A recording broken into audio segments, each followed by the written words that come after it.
Hello friends and my dear students, welcome back to my YouTube channel Nitin Pathshala. तो मेरी ये video है, ये सेकंड पार्ट है इकोनॉमिक्स का, जो मैंने 9th क्लास का जो इकोनॉमिक्स सब्जेक्ट है, राइट, सोशल साइंस का जो पार्ट है इकोनॉमिक्स का वो। तो मैंने अपने फर्स्ट वीडियो में the story of Palampur village, इसका जो इंट्रोडक्शन पार्ट है वो मैंने फर्स्ट वीडियो में एक्सप्लेन कर दिया है। अब जो ये है ये मेरे सेकंड पार्ट है, राइट। इसमें मैं आपको बताऊंगा फैक्टर ऑफ प्रोडक्शन, यानी जो किसी भी बिजनेस को हम रन करते हैं, चाहे वो स्मॉल लेवल में हो बड़े लेवल में हो, हमें किन किन फैक्टर्स की आवश्यकता पड़ती है, यानी किसी भी प्रोडक्ट को प्रोसेस में लाने के लिए उससे पहले, तो वो मैं आपको बताने जा रहा हूँ, राइट। तो देखते हैं, आइए। तो the story of Palampur village में जो बी मैंने आपके 3 पॉइंट थे ना, तो ए मैंने क्लियर कर दिया, बी वाले में हम लेके चलते हैं। तो बी पॉइंट में आपका जो है वो है ऑर्गेनाइजेशन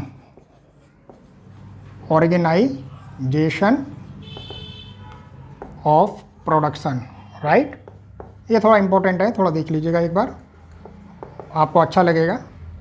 बहुत ही ईजी वे में बताने जा रहा हूँ और ये बेसिक है क्योंकि ये फर्स्ट स्टेप है। अब आपका इकोनॉमिक्स थोड़ा फॉर्म में आ रहा है, यहाँ से आपका इकोनॉमिक्स, रियल इकोनॉमिक्स शुरू है। वो एक इंट्रोडक्शन था कि किसी भी गांव की जो अर्थव्यवस्था है वो कैसे चल रही है, ठीक है, सोशल लाइफ। तो सोशल लाइफ को ही हम थोड़ा अब इसमें इकोनॉमिकल लाइफ में मर्ज कर रहे हैं। तो इकोनॉमिकल लाइफ में अब हम बात कर रहे हैं जो इसका जो बी पार्ट है, राइट। तो ऑर्गेनाइजेशन ऑफ प्रोडक्शन, यानी प्रोडक्शन को शुरू करने के लिए हमें किन किन चीज़ों की आवश्यकता पड़ती है, फैक्टर्स की आवश्यकता पड़ती है। तो उसके लिए मैंने एक, देखिए, एक डायग्राम बना रहा हूँ मैं, ये सर्किल, ठीक है।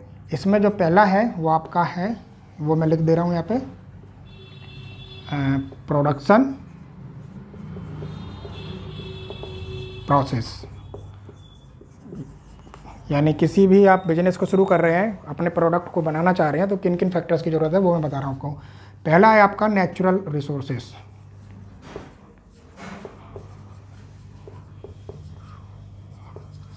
Natural resources, right. सेकंड आपका आ गया लेबर,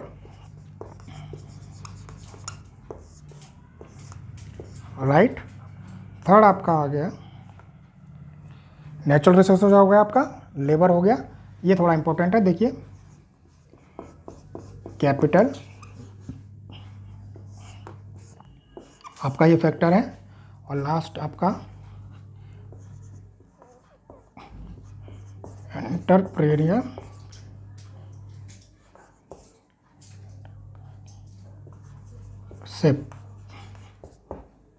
ठीक है, एंटरप्रेन्योरशिप।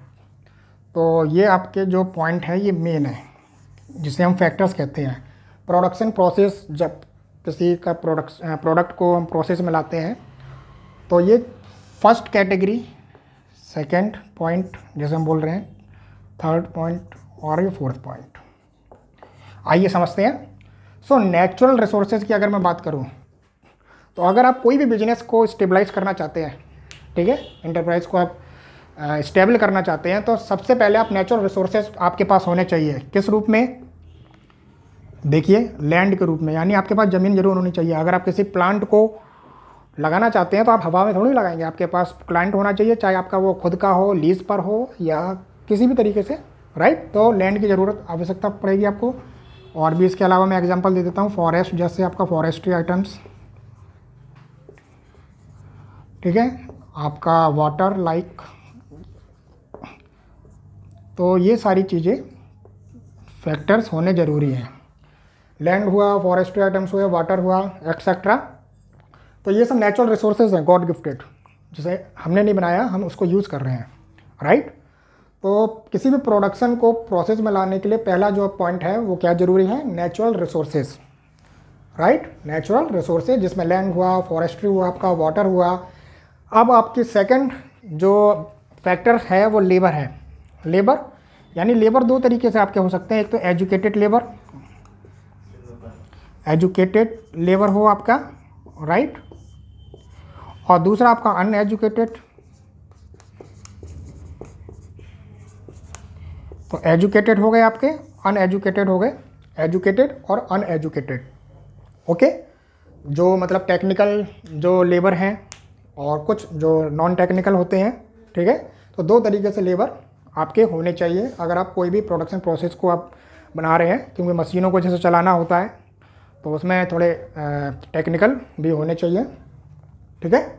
इसके बाद कैपिटल की हम बात करते हैं, बहुत इंपॉर्टेंट फैक्टर है। तो कैपिटल आपके दो रूप में है, तो वो मैं यहाँ पे मेंशन कर दे रहा हूँ। पहला रूप आपका है फिजिकल कैपिटल। क्या? फिजिकल कैपिटल हो गया आपका। और जो दूसरा आपका जो कैपिटल है वो मैं यहाँ मेंशन कर दे रहा हूँ, वर्किंग कैपिटल। माइनर डिफरेंस है।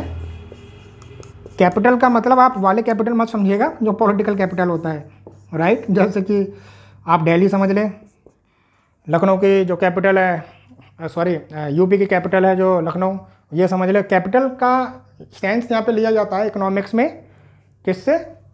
एसेट से। किससे? आपकी संपत्ति हुई या आपका जो कैश आपके पास रखा हुआ है मनी के रूप में, तो कैपिटल का सेंस यहाँ पे है। ध्यान रखिएगा, आप थोड़ा अब इकोनॉमिक्स के बारे में जानने की कोशिश कर रहे हैं तो कैपिटल को आप पॉलिटिकल वाले कैपिटल को मत माइंड करिएगा।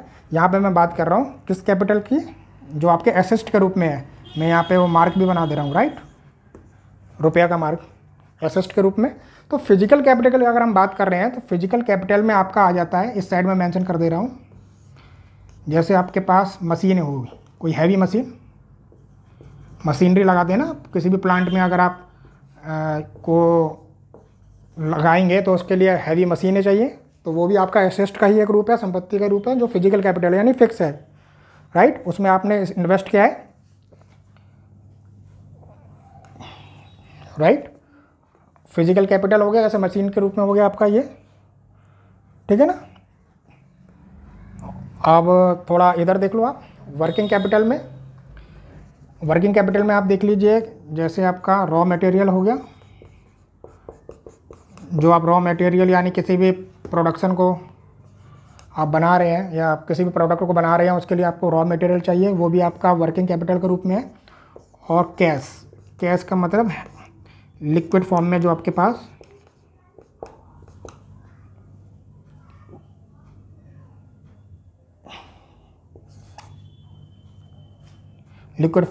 पास कैश रखा हुआ है, राइट, या जो इन्वेस्ट आप करना चाहते हैं।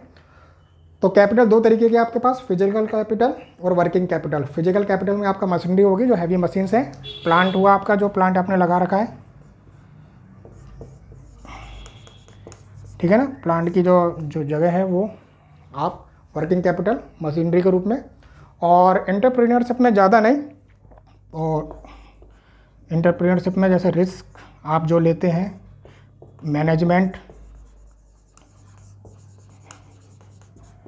राइट, जिसको हम ह्यूमन कैपिटल के भी नाम से जानते हैं, ठीक है। जो रिस्क ली जा रही है, जो मैनेजमेंट जो करता है, जो भी प्रोड्यूसर है वो, तो ये जो 4 पॉइंट है ये एक्चुअली ज़रूरी है, ठीक है ना। तो देख लीजिएगा, ये मेन फैक्टर्स हैं। तो उम्मीद करता हूँ ये आपको डायग्राम अच्छा लगा होगा। तो प्लीज़ मेरे यूट्यूब चैनल नितिन पाठशाला को लाइक करिएगा, सब्सक्राइब करिएगा, और कमेंट्स के माध्यम से ये ज़रूर बताइएगा कि कौन सा आपको टॉपिक समझना है। तो ये वीडियो प्लीज़ पूरी ज़रूर देखिएगा, इससे आपको बहुत ही बेनिफिट होगा। इकोनॉमिक्स को समझने के लिए ये स्टार्टिंग है। Thank you.